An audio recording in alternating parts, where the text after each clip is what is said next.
11월 1일 일요 본문을 시작하도록 하겠습니다.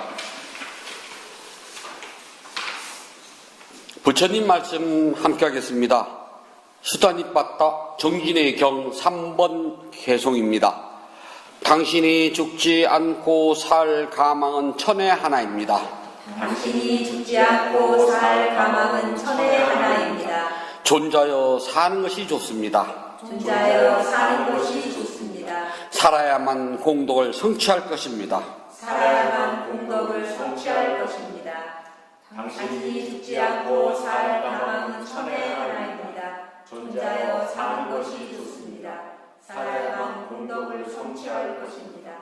당신이 죽지 않고 살 가망은 천에 하나입니다. 존자여 사는 것이 좋습니다. 살아야만 공덕을 성취할 수 있습니다. 네, 편안하십시오.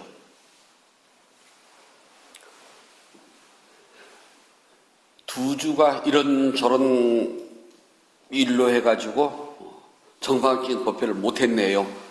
그래도 법문은 올렸답니다.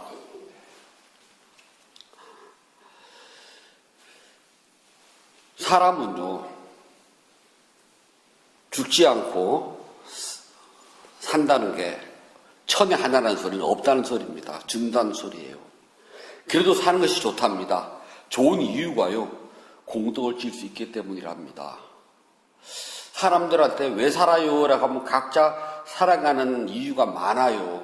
또는 왜 사는조차도 모르고 살기도 한답니다.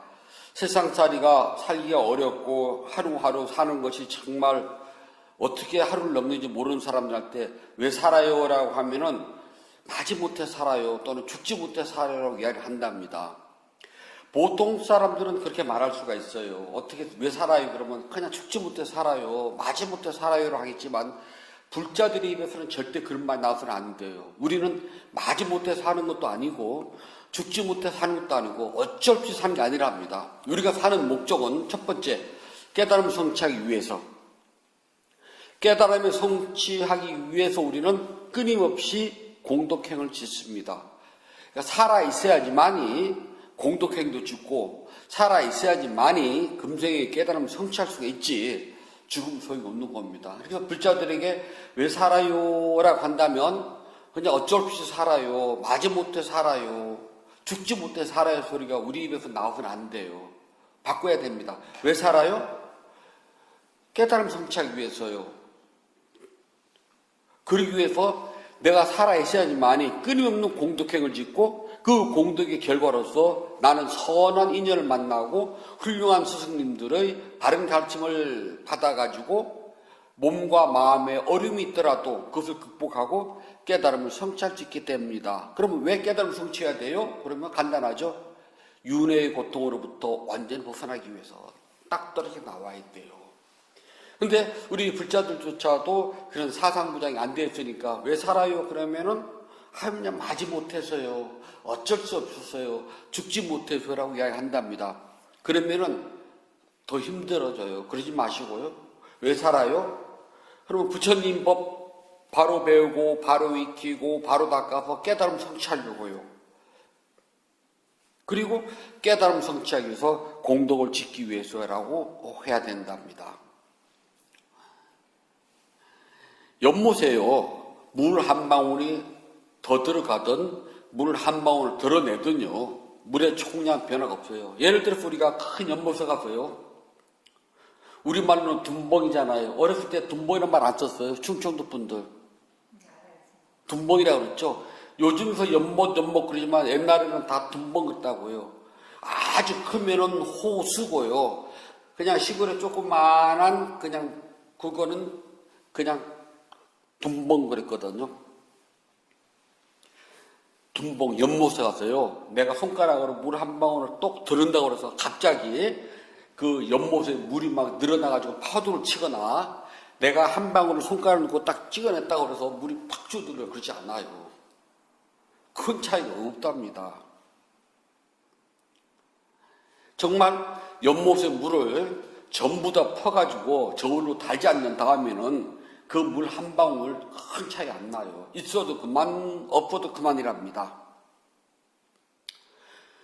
우리가 살아가면서요, 1시간 정진했다고 해가지고 우리 인생에서 갑자기 확 뭐가 바뀌거나 1시간 정진 안 했다고 해가지고 인생이 갑자기 쪼그러들거나 그렇지 않아요. 내가 뭐 한 가지 마음을 내가지고 뭐 착한 일을 했다고 해서 우리 인생이 갑자기 복덩어리가 막 대굴 굴러오거나 내가 그냥 나쁜 짓을 이만큼 했다고 해서 갑자기 그 벌을 받아서 천둥벼락을 맞아서 죽거나 그런 일 없습니다. 즉 1시간을 뼈골 빠지게 정진을 했다고 그래가지고 내 인생이 갑자기 그냥 오늘 날씨에 구중중 하잖아요. 이런 날씨에 갑자기 막 해가 쫙 나가지고 쨍 하지도 않고요. 정진하지 않고 뒹굴 1시간 놀았다고 해가지고 갑자기 먹정거리며 물어쳐가지고 폭풍과 몰아쳐 그런 게 없습니다. 또 내가 조만큼 맘 내가지고 착한 일을 한 번 했다 그래가지고 막 복도가 떼굴 굴러와가지고 갑자기 막 로또 복권 혼자서 1등이 당첨되거나 내가 이만큼 나쁜 짓을 했다고 그래가지고 갑자기 정말 마른 하늘에 날벼락 떨어지듯 그런 경우는 없습니다. 그냥 큰 탈 없이 지나가요. 하지만 우리 업의 세계, 까르마 이 세계 속에서는요 차곡차곡 쌓인답니다. 우리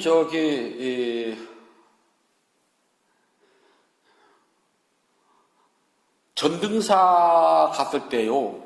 전등사 그 대웅전 양쪽에 보면은 제가 이렇게 사자산 위에 이렇게 노쇠로 된 거울 있다 그 업경대라고 하셨잖아요. 저승세계에 가면요. 염라대왕이 나의 죄목을 낱낱이 기록한 것을 딱 장부를 펴놓고 이성찬 너는 모년 모월 모일 모시 모분 몇 초에 누구한테 착한 일을 했고 나쁜 짓을 했고라고 이렇게 펴놓고 보고하지 않아요. 그러니까 죄인이 아니지 염라국에 온 사람은 누구든지요 그 거울에 딱 서 있기만 하면은 그 거울 속에서 있잖아요 자신의 일생의 죄와 선이 쫙 드러난답니다. 신이 있어가지고 나의 잘잘못을요 다 신의 눈으로 쳐다보고 기록을 하거나 또는 저승사자가 뭐 있어가지고요 나를 쫓아다니면서 나의 일거수일투족을 감시해서 다 적거나 그러질 않아요. 서울 영등포 노량진에서 올라다 보면 장승백이라고 있어요. 동네 이름이 장승백이. 그이가요 조선 팔도 모든 장승들의 대장이 사는 곳이 그 장승백이랍니다. 장승백이 살아요. 백이 제일 높거든요. 그래서 섣달 금음날이 되면은 전국의 모든 장승들이 다 모인답니다. 그래서 장승백한테 대개 장승들이 그 동네 입구에서 있거든요.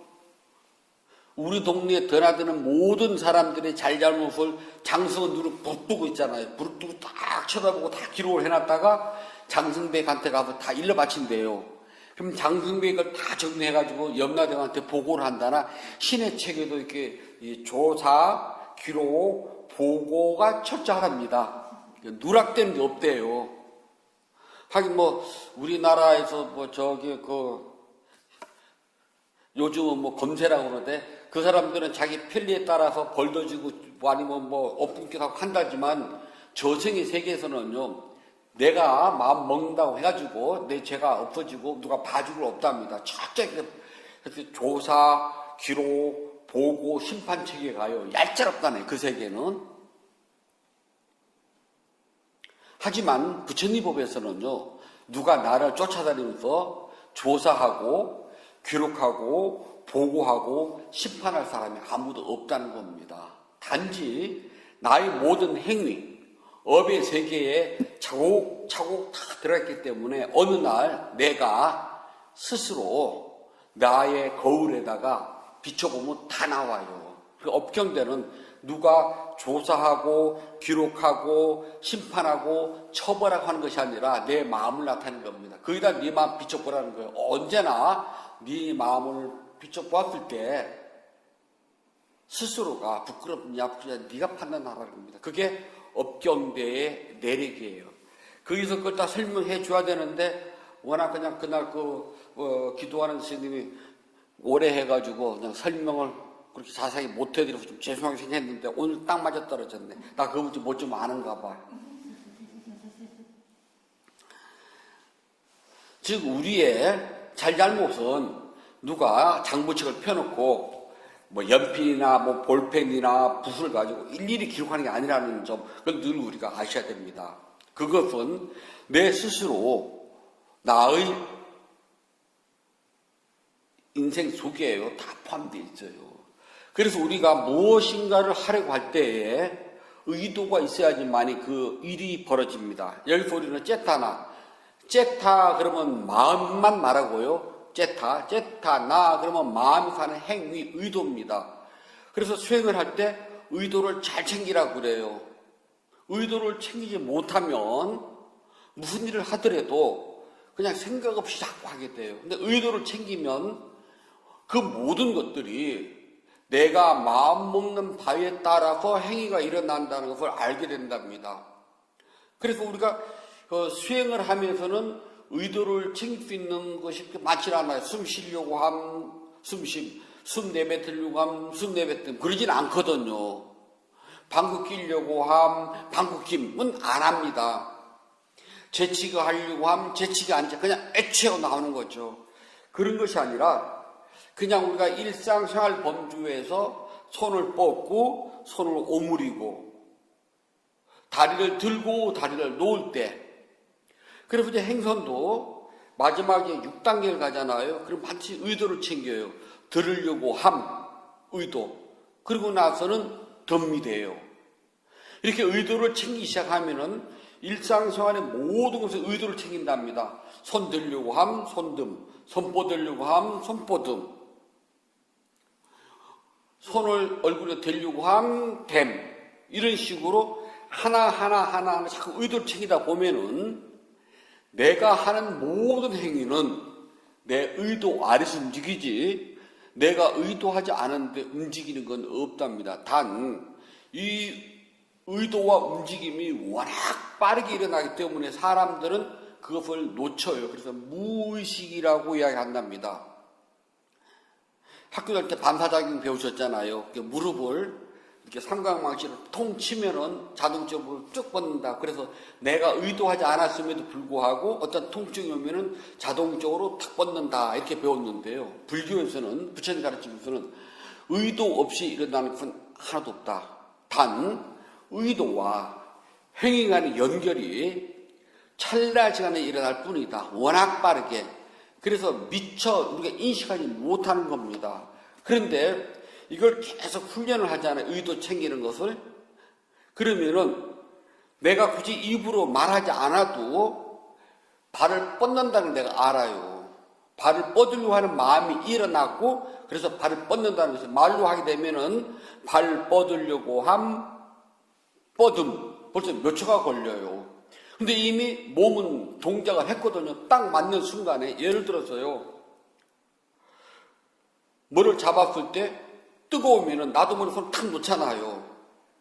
무의식이 아니라 의도가 일어났거든요. 그런데 잡고 놓는 순간이 너무 빨랐어요. 뜨거움을 알아차리고 우리는 뜨거움밖에 모르거든요. 그리고 손 놓으려고 함, 손 놓음 또는 떼려고 함, 땜인데 뜨거움만 알아차리지 그 다음에 떼려고 함 하는 의도, 그리고 떼는 행위에서 중간 떼려고 함 하는 의도가 빠져서, 그래서 우리는 뜨거운 손때밖에 모르는 거예요. 평생을 그렇게 살아온 겁니다. 그러면서 나를 합리화시켜요. 무의식적으로 한 거라고. 무의식적으로. 무의식이 아니라 의식, 째타라는 이미 일어났어요. 의도는. 그런데 의도와 행위, 쌍카라가 워낙 빠르게 일어나다 보니까 내가 그것을 미처 알아차리지 못한 것 뿐이랍니다. 근데 계속 훈련을 합니다. 무엇인가 하려고 한다는 의도, 하려고 함. 손 떼려고 함, 뻗으려고 함 하는 의도를 끊임없이 알아차리고 하다 보면은 내가 굳이 뜨거움, 손 떼려고 함, 손 떼면서 손 떼려고 함 하는 의도를 입으로 붙이면은 이미 늦어요. 이미 손 다 타잖아요. 근데 아주 빠른 시간이지만은 손댐, 뜨거움 알았어요. 뜨거움. 그리고 손 떼려고 함. 의도는 내가 알아차려요. 입으로 말하지 않았지만 그 의도를 챙기고 손이 떨어지는 것도 알아요. 안 될 것 같죠? 된답니다. 이렇게 될 때 수행이 이제 익어지기 시작을 해요. 그래서 모든 행위는 내 의도 아래에서 움직입니다. 째타나. 선한 행위든 악한 행위든 수행을 하든 게으르든 다 의도에서 일어나요. 오늘 수행 좀 할까? 의도가 일어났잖아요. 에이, 오늘은 그냥 날도 꾸물꾸물 하고 귀찮은데 그냥 가지 뭐. 그것도 의도예요. 아이고, 저 사람 다리가 아픈 모양인데 서 있네. 내가 일어날까? 아이고, 일어나서 비켜주자. 비켜줍니다. 또는 에이, 그냥 눈 감자 그냥 자는 척 하자. 귀찮은데. 또 의도예요. 모든 거는 의도 아래에서 선과 악을 나누게 됩니다. 그래서 그것이 업경대에 비춰진다 안 진다 두 번째 그건 하나도 안 중요해요. 저승사자가 와가지고요 나를 일일이 쫓아다니면서 나의 모든 잘잘못을 관찰하고 기록하고 보고하고 심판하고 처벌하고 하는 것도 없어요. 오직 내 마음 속에서 그냥 의도에 따라서 나는 그런 업을 까르마를 나도 모르게 차곡차곡 짓고 있어요. 단 의도를 챙기는 사람은 알면서 짓습니다. 보통 사람들은 나도 모르게라고 이야기를 해요. 근데 수행하는 우리들은 나도 모르는 소리는 가끔은 하지 않아야 됩니다. 내 의도 아래에서 움직이는 것 뿐이에요. 단 내가 아직 의도를 능숙하게 전부 다 알아차리지 못해요. 그래서 그냥 하루에 한 번 정도라도 알아차리는 이유가요. 눈 뜨려고 함 의도, 눈뜸. 손 뻗으려고 함, 손 뻗음. 양치질 하려고 함, 양치질. 손 씻으려고 함, 손 씻음. 이렇게 하루 중에 한 번이라도 자꾸 의도를 알아차리면요, 이게 차츰차츰 늘어나요. 그래서 의도를 알아차리게 되면은 자연히 행위의 결과, 까르마는요, 선업으로 가지, 악업으로 가지 않아요. 왜냐하면 악업을 짓게 되면은 내 마음 속에서 불편함을 내가 알아요. 결코 편하지가 않거든요. 그래서 우리에게 의도라는 것을 알게 되면 의도의 끝은 선한 행위와 악한 행위 둘만 남습니다.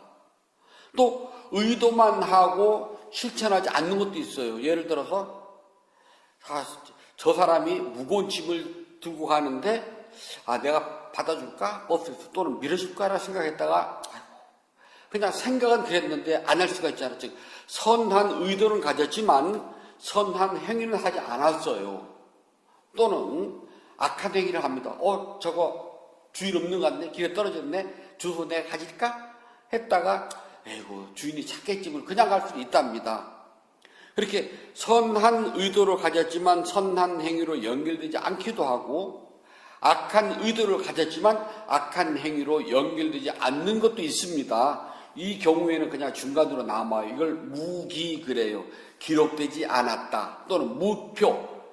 선한 행위나 악한 행위로 표시가 되지 않았다. 무표 또는 무기 그런답니다. 하지만 이걸 빼놓고 나서는 둘 중에 하나예요. 선한 행위냐 악한 행위냐 결과는 그것만 남습니다. 그래서 선한 행위를 많이 한 사람에게는 선한 결과가 남고 악한 행위를 많이 한 사람에게는 악한 결과가 남습니다. 그래서 그것을 우리는 뭐라 하냐면 각자가 살아가는 삶의 모습이라고 그래요. 이 세상에 똑같이 태어났는데 삶의 모습은 다 달라요. 한 부모 아래서 태어난 형제 자매도요, 성장해 나가면서 서로가 자신이 누린 업이 다 달라요. 어떤 형제는 부모가 잘 잘 나갈 때 태어나가지고 혜택을 고스란히 다 받는 형제도 있고요. 어떤 형제는 부모가 갑자기 어려움에 처해가지고서 다른 형제와 다르게 그 어려움을 고스란히 다 받고 살아가는 형제도 있어요. 한 뱃속에 태어났다고 그래가지고 다 같이 안 타는 겁니다. 왜냐하면 각자가 수없는 윤회생 속에서 지어온 행위가 다 다르기 때문에 그래요. 행위가 다르기, 즉 업이 다르다는 것은 살아가는 삶의 모습이 다 다릅니다. 부부가 돼서 결혼할 때는요, 업이 비슷해야 돼요. 둘 중에 하나입니다. 선한 업을 갚느냐, 악한 업을 갚느냐, 둘 중에 하나가 부부가 되거든요. 악한 업이 만나면은 둘이 살아가면서요, 그냥 신나게 싸우기도 하고, 심지어는 목숨을 내놓기도 해요. 그렇다고 그 자식들이 다 불효하냐? 또 그렇지도 않나요. 반대로요, 둘이 서로가 애틋한 마음을 가지고 어떻게 살더라도요, 있는 범위 안에서 서로가 정말 뭔가 못해서 막 정말 안달난 부부도 있어요. 그렇다고 그 자식들이 그걸 보고 다 효자냐? 또 그렇지도 않아요. 왜냐하면은 각자가 지어놓은 업, 즉 과거 속년 생에서 가지고 왔던 의도, 째타나가 다르기 때문에 당연히 깜막, 업도 달라요. 같은 스님이라고 해서 부처님 제를 다 보이진 않아요. 저를 보세요. 저는 공부할 뻔 태어났고 진짜 그거 보면은요, 정말 좋은 훌륭하신 스승들 만나서 정말 많은 가치를 받는 거 정말 더 없는 복이에요. 그런데 중생들이 볼 때는 재물이거든요.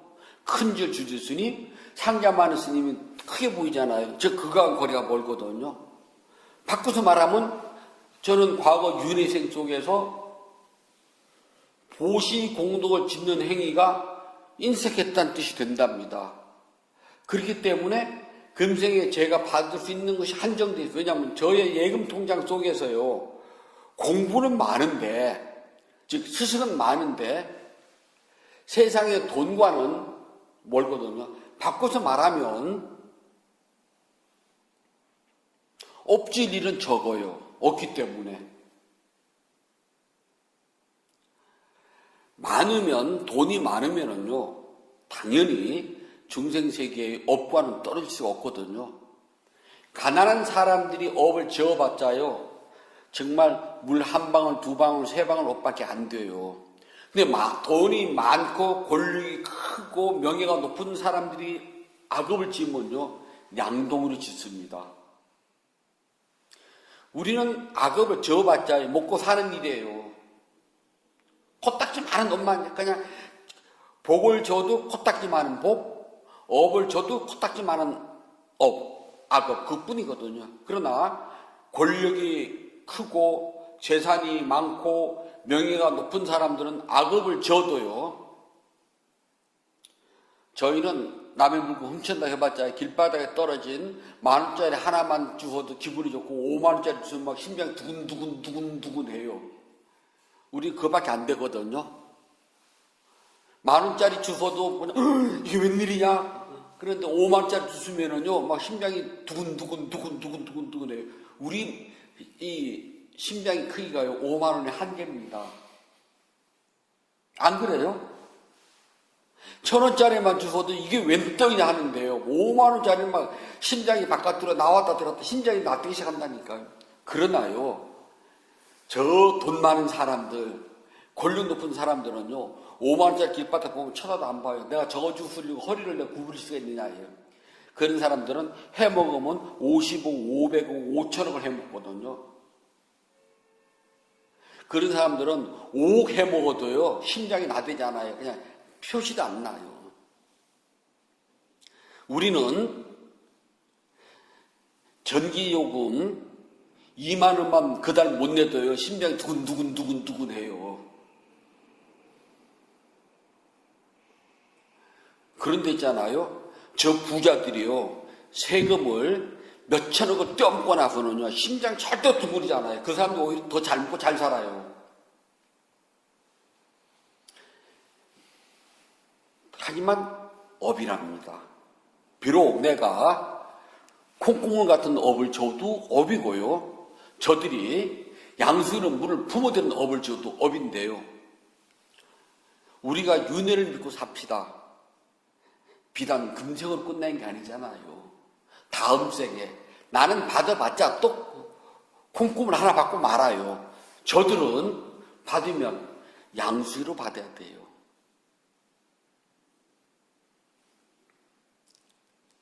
자, 사람들은 각자 지은 업에 따라서요, 금생의 삶의 모습이 달라집니다. 마찬가지로 내생의 삶의 모습도 달라집니다. 우리 그거 믿는 것이 속 편해요. 그런데요, 금생에 법 없이도 살아요. 그 다음에 나름대로 어렵고 힘들지만은 정말 남들 아픈 사람 보면은 그걸 못 견디고 어떻게든지 도움을 주고 사는 사람들도 많답니다. 그런데 법 없이도 살고 그렇게 착하게 산 그였지만 금생의 삶은 고달파요. 반대로요, 정말 하늘의 날벼락이 왜 피해서 다녀? 그런 사람이 있거든요. 날벼락이 있으면 저놈 때려야지. 법이 존재한다면 저놈부터 죽여야지. 근데 그런 사람들은 잘 먹고 잘 살고 등 따시고 가진 권력을 다 누리거든요. 새빨간 거짓말입니다 했던 사람들이 이번에 보니까 징역 17년 받았대. 그런데도 저는 아직도 좀 부족하더라고. 더 받아야 되는데. 근데 그 사람 평소에 잘 먹고 잘 살았거든요.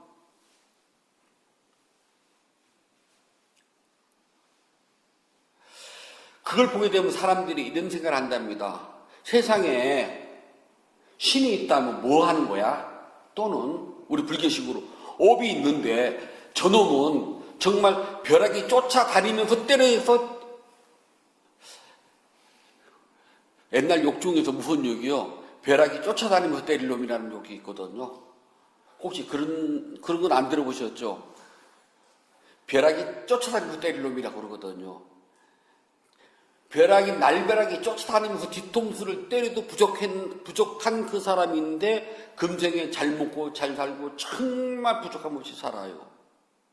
반대로요, 신이 있다면 저 사람부터 구제해주고 저 사람한테 뭐가 줘야 저 사람은 정말 어쩌면 저렇게 어렵고 힘들게 살다 이렇게 주고 하는 걸 보고, 그러면은 선한 업이 무슨 필요가 있고 신이 존재 무슨 필요가 있어. 그냥 금생에 무슨 짓을 하더라도 잘 먹고 잘 살면 되는 거 아니야? 라고 할 수도 있답니다. 그래서 부처님께서는 뭐라 말씀하시냐면요, 악의 열매가 다 있기 전에는 빛깔도 아름답고 향기도 아름다울 수가 있다. 하지만 그 악의 열매가 다 익으면 먹으면 죽어요. 반대로 선의 열매가 다 있기 전에는 시고 떫고 못생길 수도 있다. 사과가요, 아주 맛있고 달고 그렇지만은 풋사과 때는요 시고 떫어요. 우리 감 있잖아요, 연시. 예전 보면 그 나무 꼭대기에 그 연시 탁 매달리면 정말 그것 따면 진짜 그것처럼 달까요. 그냥 그 대가리 꼭지에다가 십자로 이렇게, 아니 이빨을 살짝 물뜯어서 손으로 쪼물쪼물 해가지고 쭉 빨아당기면 쭉 들어가잖아요. 그렇게 맛있는 연시가 익기 전 땡감일 때는요 못 먹어요. 뜰다 그렇게 뜰고 옷에 묻으면 지지도 않고, 그것도 떨어져 썩어봐요. 냄새는 진동을 합니다. 감나무 있으면 저 어렸을 때는 감꽃 펴가지고 이렇게 조그마한 거 떨어지잖아요. 그러면 그걸 열심히 쓸어서 버려야 되거든요. 그렇지 않으면 벌레 끼고 냄새는 다 싫어하시거든요. 그래서 그 조금 더 많이 땡감이 되면은 그거를 이제 모질 있는 따다가 이걸 으깨가지고 물을 꼭 짜서 모아놓으면 그걸로 물을 들이잖아요. 가사 색깔 이 물하고 비슷하게 듭니다. 그러면 철이 굉장히 질겨져요. 간물들이면요. 선한 업을 했더라도 그 선한 행위가 이제 행위 알았죠? 의도. 그 행위가 다 있기 전에는 과거생에 지어오는 것 때문에요. 고달플 수밖에 없어요. 하지만 금생에 악의 행위가 쌓였지만 그가 행복한 이유는 전생에 무엇인가 모르게 지어오는 선의 행위가 아직까지 나한테 오기 때문에 그래요. 하지만 그게 다 하고 나면은 업의 세계는요, 외상이 없어요. 반드시 받아야 됩니다. 그거 알면은 함부로 못해요. 선의 열매가 있기 전에는 쉬고 뚫고 쓰고 못 먹어요. 빛깔도 없고요. 악의 열매가 다 있기 전에는 빛도 나고 아름다울 수도 있고 향기도 좋을 수가 있어요. 그러나 익으면 죽어요. 그 결과가요, 악업을 지으면 죽은 다음에 추한 곳에 태어난다고 부처님께서 말씀하셨답니다. 추한 곳이 어디냐? 지옥, 악귀, 축생, 추한 곳이랍니다. 사람으로 태어나도 오장육부가 완전히 갖춰지지 않고 그 사람의 얼굴이라든지 용모라든지 것들이 갖춰지지 않고요. 또는 생각이나 말이나 행위가 갖춰지지 않는 것을 보고 추한 곳이라고 그래요. 그와 반대로 선업의 결과가 다 익으면 생을 바꾸고 태어날 때는 아름다운 곳, 행복한 곳에 태어난답니다. 믿읍시다. 좋아요. 그러면은 선의 결과로 좋은 가문에 태어나고 행복한 곳에 태어나고 즐거운 곳에 태어난다면은 우리는 선업을 짓는 이유를 알아야지만이 내가 짓는 선업에 대해서 후회를 하지 않고 언제나 기쁜 마음이 나와서 나 할 만큼 했어라는 소리가 안 나오게 된답니다. 저 절집 오래 살았잖아요. 정말 좀 오래 살았잖아요. 제가 오래 살면서 스님들이나 불자들한테 들은 말 중에서 제일 실망가는 소리가 뭐냐면은 나 할 만큼 했어. 그 소리 들으면은요, 전 그런 불자들이나 그런 스님들 다시 쳐다봐요. 뭐를 가지고 저런 말 할 수가 있지? 야, 저 사람 대단하다고 느껴져요. 특히 스님들이 그 말 하면은 또 한 번 쳐다봐요. 저 스님은 경을 뭘로 봤을까? 내가 과거에 수없는 윤회의 생 속에서 내가 어떻게, 난 몰라요. 하지만 금생에 내가 당하고 있는 걸 보면은 나의 수없는 윤회의 생을 내가 어렴풋이 알아요. 그 과정 속에서 내가 할 만큼 했다는 소리를 어떻게 할 수가 있지, 저렇게?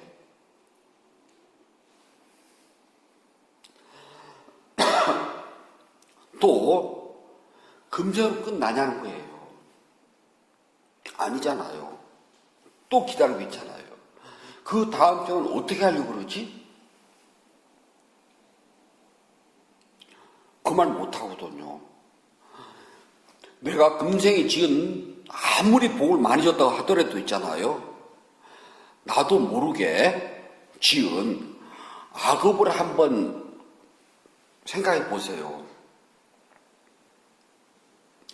평생을 살아오면서 내가 거짓말 한 번 안 하고 정말 어디에 갔다는 거 업경에다 탁 비춰놨는데요. 티끌 하나 없는 하얀 것인가. 내 마음이 내가 알잖아요.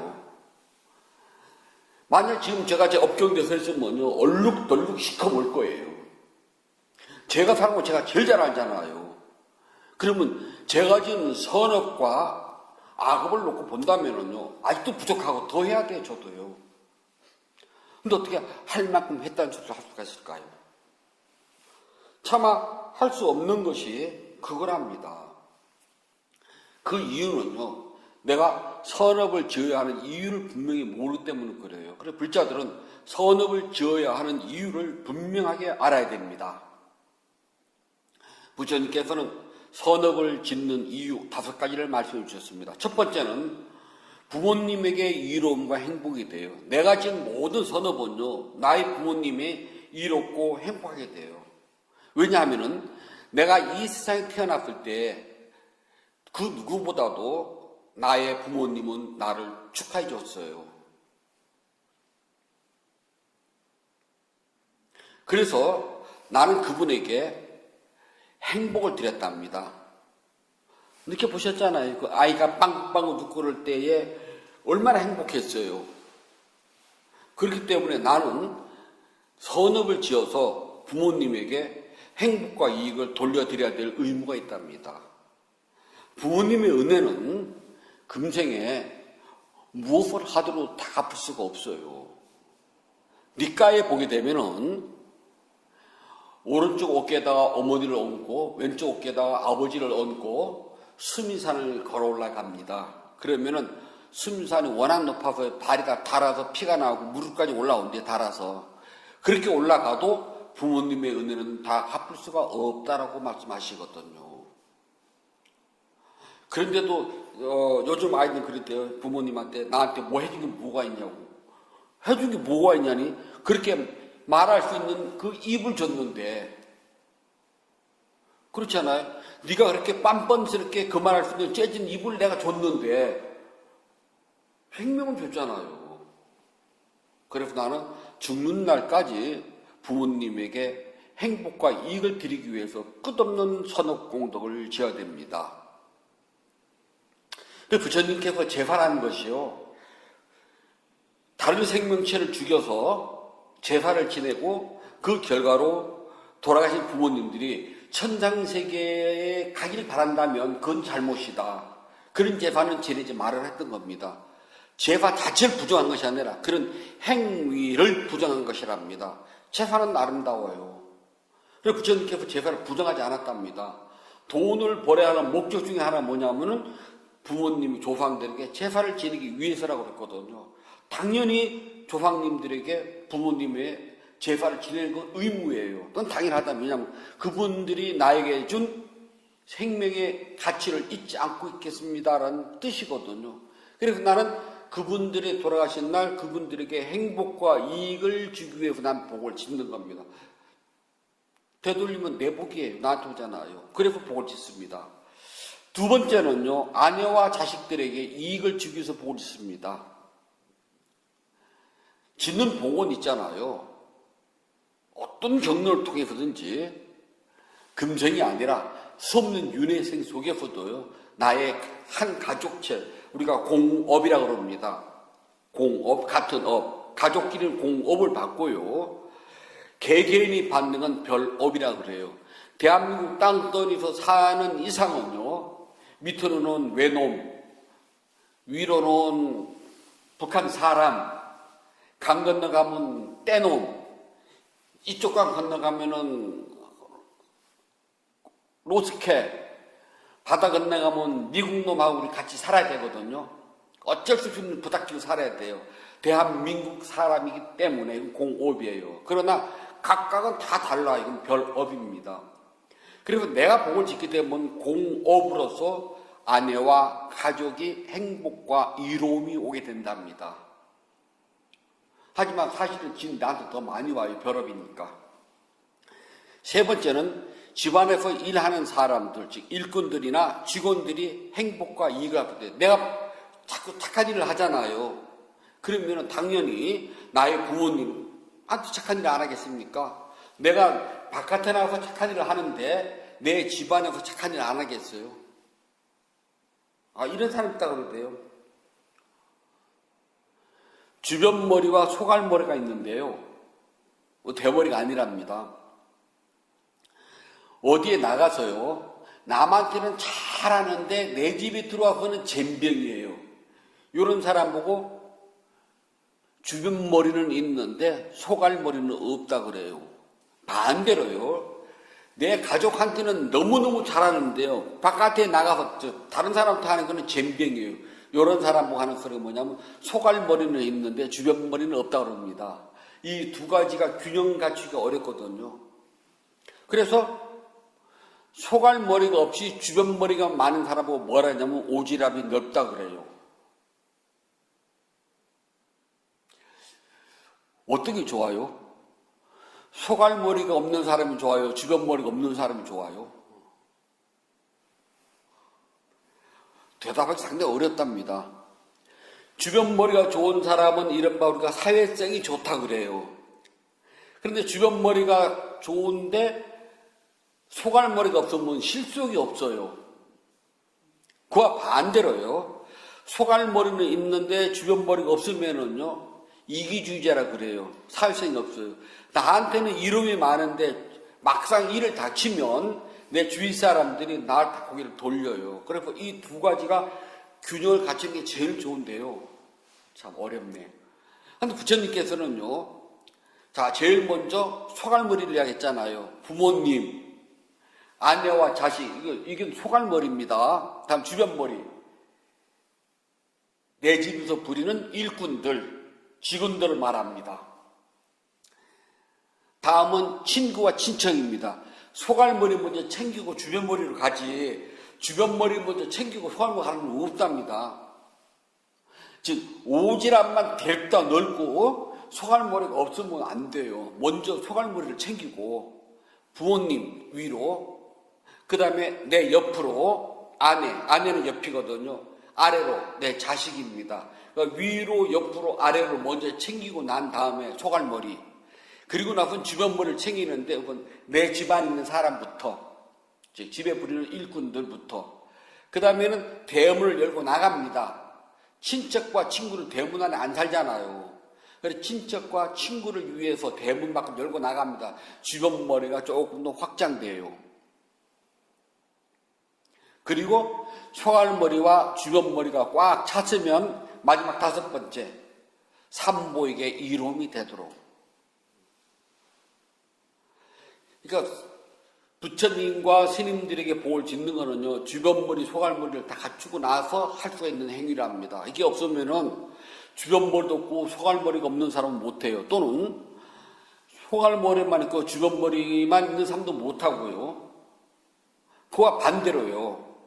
주변머리는 있는데 소갈머리가 없는 사람도 못합니다. 삼보의 복을 질 줄 아는 사람은 먼저 이 네 가지, 위로는 부모님, 옆으로는 아내, 밑으로는 자식, 그 다음에 우리 집 문 안에 있는 직원들, 일하는 사람들, 문 밖에 나가서는 친구와 친척들, 이것이 다 어디서든지 자유자재로 할 수 있을 때에게 삼보에게 복을 짓는 것이 능숙하고 자유롭게 된답니다. 이게 우리가 선업 짓는 이유예요.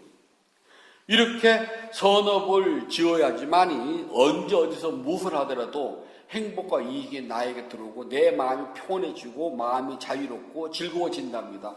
복을 짓는 것은 부담감이 들어서 복을 못 줘요. 흔히 이제 절에서 뭐 이런 합니다. 그러면은 제가 평생 들어왔던 소리 중에 하나. 스님 부담감 가요.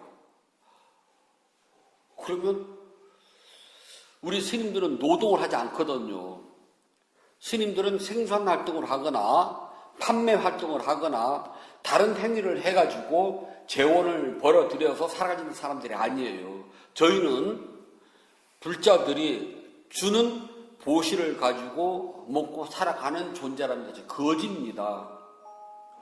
그리고 이러이러한 일을 합니다. 그럴 때 스님 부담스러워서요. 그러면은 곤란해요. 그냥 아무 말 안 하고요. 그 동참 안 하면 되거든요. 근데 자신이 입으로 부담스러워요라고 말을 내놓게 되면 그 다음부터는 아무것도 못합니다. 이 세상에 부담 안 가는 일이 어디가 있대요. 내가 먹고 사는 것도 부담 가는데 이거를 살리면 이 일이 부담 가고 이 일을 하면 저 일이 부담 가잖아요. 그게 인간사잖아요. 쌀을 사자니 반찬을 못 사겠고 반찬을 사자니 쌀을 못 사겠고 이게 인간사거든요. 테레비를 바꾸자니 전기세를 못 내겠고 냉장고를 큰 걸 바꾸자고 했더니 채워넣을 물건이 없고 이게 인간사거든요. 그래서 인간사는요 부자든 가난한 사람이든 부담은 늘 가지고 있는 것이 사람이랍니다. 그래서 입 밖으로 부담이라는 소리를 내서는 안 되거든요. 그리고 그러한 일에 이거는 내 범죄 벗어나겠네 그러면은 내 힘껏 복을 지으면 되고요. 그렇지 않으면 입 밖에 내질 말아야 되는데 불자들이 툭하면 부담과의 소리를 굉장히 잘해요. 어떤 절에 한 달에 한 번 법회를 보는데 그 절은 이제 법회를 볼 때에 우리가 이제 다른 데 가면 뭐 치원카드 뭐 하고 그러잖아요. 이른바 그날 기도비, 그러니까 기도도 돈 내고 기도하네.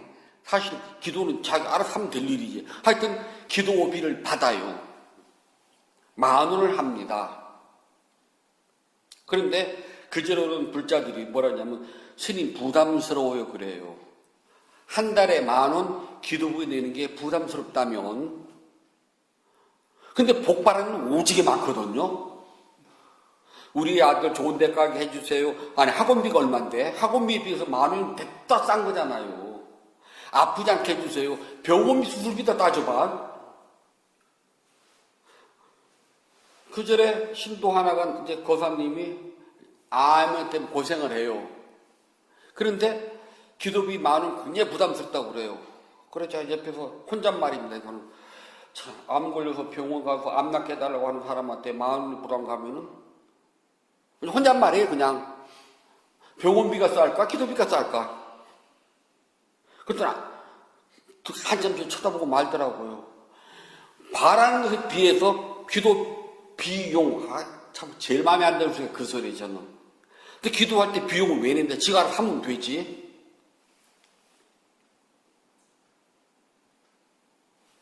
그래 놓고 나서 바라는 복이 너무 많아요. 커요.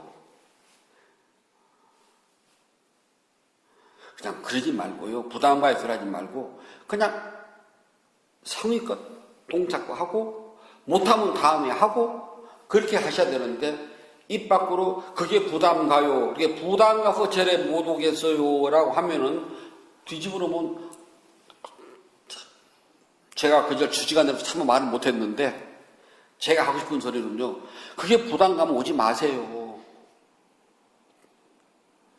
저 젊었을 때는 그만 했거든요. 근데 이제 지금은 이제 조금 점잖아져가지고 다른 일 가면 그 말 안 해. 그래도 40대까지만 해도 다른 일에서 그 말 들으면 대부분 그게 부담감 오지 말아야지. 쌀 사는 게 부담 가요. 그러면 우리가 어떻게 해야 돼? 굶어 죽어야 되잖아요. 부담감 안 하면 돼요. 아주 제일 간단하잖아요. 우리 아들 핸드폰을 사주려 했더니 부담만 해? 그러면 사줍니까? 안 사주잖아요. 엄마 돈 없어. 딱 끊잖아요. 그걸 빚내서 사주는 부모도 있긴 있다마는 할부로요. 복을 짓는 데는 그런 소리를 해서는 안 된답니다. 복 짓는 이유를 모르기 때문에 부담 가요 소리가 나와요. 복을 짓는 이유.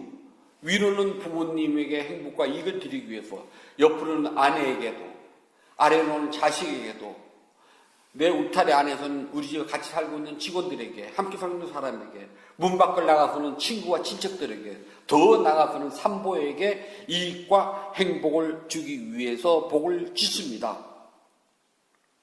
복을 짓는다는 것은요, 제때 비가 내리고 바람이 불어서 곡식이 연걸어서 많은 사람들이 이익과 행복을 얻는 것과 같아요. 가을 들판을 쳐다보면은 내가 농사 짓지 않아도 마음이 넉넉하고 풍요로워진다고 그러거든요. 지금은 저기 마트에 가야지만 마음이 넉넉하고 풍요로워진다고 그러대. 저도 가끔 마트 가면 기분 되게 좋아요. 물건을 안 사더라도요, 왠지 들어가서 다 쳐다보면 다 내 것 같잖아요. 물론 내 카드에다 집어넣을 수는 없지만. 어떤 사람은 그러대요. 그렇게 물건 많은데 내 카드를 쳐다보면은 내가 가난해져서 짜증난다고. 그럼 바보고요. 내 카드에 집어넣는 것은 내 분수대로 더 넣으면 불안하잖아요. 근데 능력껏 집어넣어서 나 행복해요. 그것도 못 집어넣을 때가 불안한 거예요. 아직은 내가 집어넣을 수 있는 힘이 있잖아. 근데 뭐가 불안한데? 저도 마트 가면은 1,520원, 1,480원 콩나물 이렇게 써져 있거든요. 그러면은 1,520원으로 손을 갖다가 그 밑에 있는 1,480원으로 손이 착 내려가요. 그래서 딱 집어넣어 넣는답니다. 장바구니에다가요.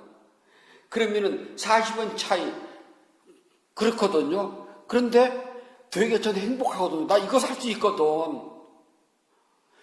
1,480원짜리 나 살 수가 있는 사람이야. 나 이 정도 능력 돼. 똑똑하게 딱 쳐다보고 봉지가 그랬더니 큰 것 같거든요. 복을 짓는 건 그와 같은 마음을 가져야 된답니다. 지금 불자님들이 짓는 선한 행위의 복이 작은 물방울 하나 같지만은 괜찮아요. 금전 표시가 안 나겠지만은 수없는 윤회생 속에서 내가 지은 선의 물방울이 차곡차곡 모이면 어느 날 그것이 폭포가 돼서 나의 삶에 떨어질 겁니다. 그때는 배를 탕탕 튀기며 살 수가 있어요. 언젠가 그럴 날이 온답니다. 그렇기 때문에 복을 짓는 데는 망설이지 말아요. 작은 한 방울의 물이 바닷속에만, 저 흐르는 강물 속에만 들어가면은, 시냇물 속에만 들어가면은 절대 마르지 않나요. 내 복이 마르지 않도록 수없는 윤회의 삶의 그 흐르는 강물 속에서 선한 강물이 흐른다면 거기에 물 한 방울 더 집어넣으십시오. 그 물이 마르지 않고 더 커지도록요. 그러면은 어떻게 알아요? 그 금생에 로또 복권 1등 혼자 당첨될지 아무도 몰라요. 우리 삶은요. 그래서 우리가 선한 행위를 질 때는 용맹심을 가지고 부담가요 소리 하지 말고 내 능력이 닿는 한, 내 형편이 닿는 한 열심히 애써 지어야 된답니다. 부처님께서 말씀해 주셨습니다. 수자님 빠따 정진의경 4번 개성입니다. 그대가 청정한 삶을 살면서 성화의 재물을 올린다면 많은 공덕이 쌓이지만 당신의 노력은 무슨 소용이 있습니까? 그대가 정정한 삶을 살면서 성화의 재물을 올린다면 많은 공덕이 쌓이지만 당신의 노력은 무슨 소용이 있습니까? 그대가 정정한 삶을 살면서 성화의 재물을 올린다면 많은 공덕이 쌓이지만 당신의 노력은 무슨 소용이 있습니까? 11월 1일 일요 법문을 마치도록 하겠습니다.